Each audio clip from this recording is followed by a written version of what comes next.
गौतम बुद्ध अद्भुत विद्यालयमा आइसकेको छु। आदरणीय दर्शकबिन नमस्कार, म मनोज कुमार शाह।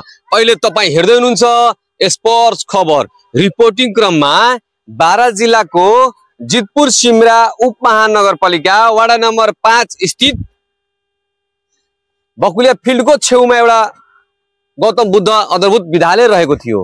त्यो विद्यालयको अवस्था म अहिले हेराउँदै छु। जुन मेरो पछाडी चाहिँ फुटेको यो तोडिएको छ।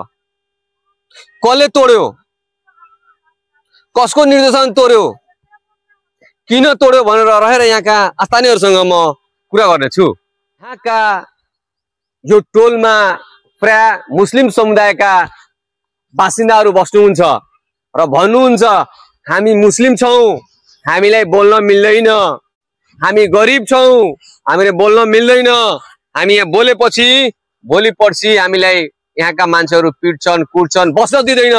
त्यसैले हामी मनोजजी हामी बोल्दैनौ। हाम्रो बाल बच्चा कहाँ पढ्छ?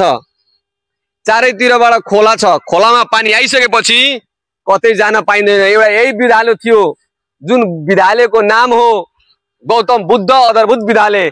आज तोड्यौं, आज हामी बिचल्लीमा छौं।